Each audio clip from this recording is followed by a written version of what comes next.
The conflict in Ukraine has reached a crucial juncture, with the Russian military drastically escalating its attacks in order to expand its regions of control within the country, before the United States military aid is completely distributed throughout the country.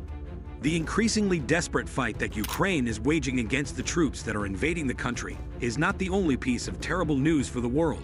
Equally unsettling is the indication that China, North Korea, and Iran are strengthening their ties with Moscow in order to provide assistance to Russia's military apparatus.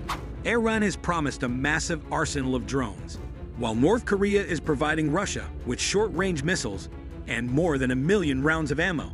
Both of these items are being provided by North Korea. The quasi-military support that China provides to Russia, on the other hand, may have a significantly more significant impact in the medium run. Although China, a major military power, has not provided Russia with lethal weapons, it is supplying Moscow with drones and satellite photographs, as well as machine tools and semiconductors that can be used to mass-produce weapons. This information comes from sources in the United States. A change in the dynamics of Russia's aggression has occurred as a result of the formation of an anti-Western coalition, or Axis, by Russia, China, North Korea, and Iran.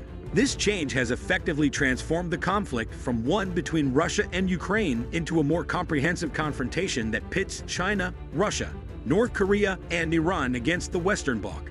A vicious cycle of growing tensions in Asia and the Middle East has been created as a result of Russia's expanding military backing for both North Korea and Iran. This support has become more apparent in recent times. On May 16, 2018, senior government and military leaders, as well as security specialists from the United States and numerous European nations, gathered in Tallinn, the capital of Estonia, for the Lennart Meri Conference, which is an annual regional security forum.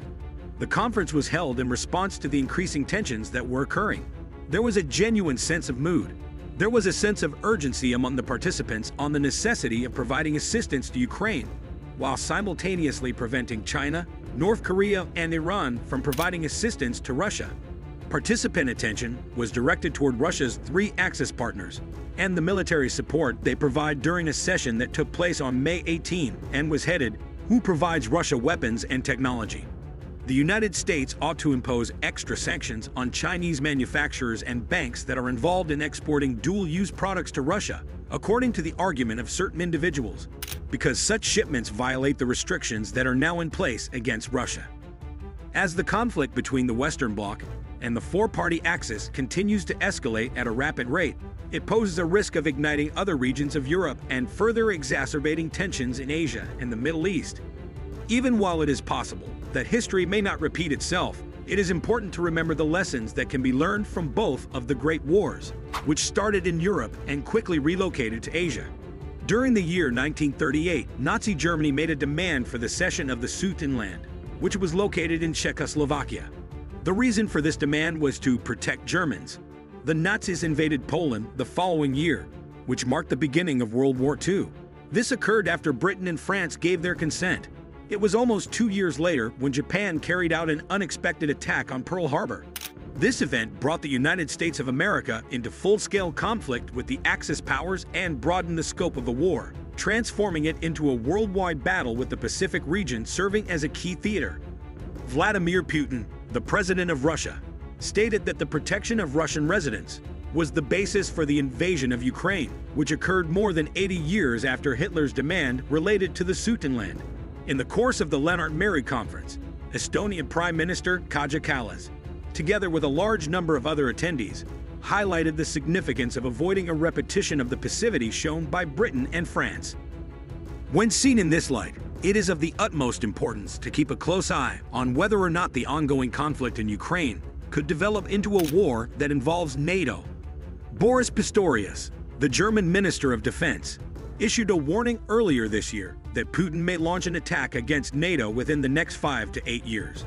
As for his equivalent in Denmark, Troels Lund Poulsen, he stated that it might take place within the next 3 to 5 years. The United States and its European allies are concerned about Russia's ability to launch brief surprise operations in order to destabilize society, despite the fact that Russia's conventional forces are inadequate in comparison to those of NATO.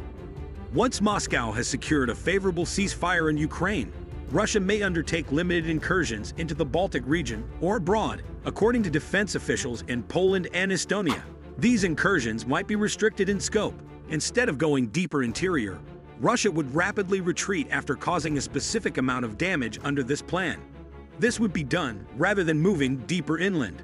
Under these circumstances, Russia would provoke the United States of America and Europe into debating whether or not to declare war on Russia, with the ultimate objective of causing chaos and destroying the unity of NATO. In the event that Russia invades Estonia, the commander of the Estonian Defense Forces, Martin Herem, has stated that we will push them back immediately. However, if the Russian military were to conduct any atrocities, such as massacres, torture, or rape, this could result in public condemnation regarding the delayed action of NATO, which would shake the solidarity of European nations, as stated by the Estonian general. It is understood that Russian goal will not be military victory, not taking the geographical part of our territory, said Herem in response. Their goal will be to destroy our unity and trust, and to cause instability. Moscow is rushing to recover its military in the face of heavy losses in Ukraine. In the meantime, Moscow is raising the budget for defense this year by around 70% compared to the budget for the previous year. The permanent secretary of the Estonian Ministry of Defense, Kusti Salm, has issued a warning about the potential danger of underestimating Russia's capacity to rebuild its national military strength. The Russian military has already reconstituted after suffering heavy losses in Ukraine, Salm stated in his statement.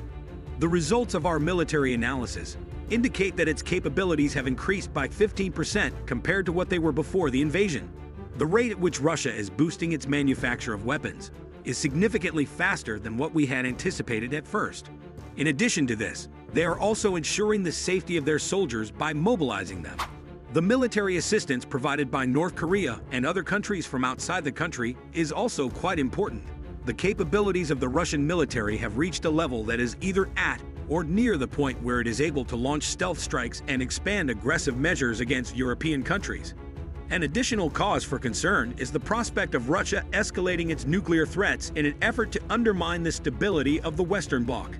As of the 21st of May, the Russian military initiated the initial phase of the exercises that are intended to replicate the preparation for the launch of tactical nuclear weapons.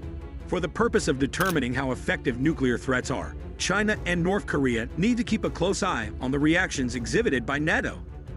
It is possible that the likelihood of a war breaking out in Europe will grow if the North Atlantic Treaty Organization, NATO, decides to abstain from taking action out of concern that it will exacerbate the conflict.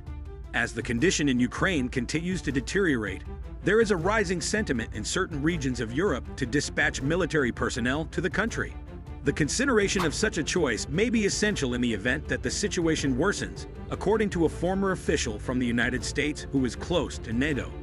It is of the utmost importance to ensure that Russia's invasion of Ukraine is unsuccessful in order to prevent the outbreak of a potential Third World War. It is imperative that all Western nations do not forget that providing assistance to Ukraine might only serve to strengthen their own security. So share your thoughts in the comments section below. Hit that subscribe button now to watch more videos like this. Thanks for watching.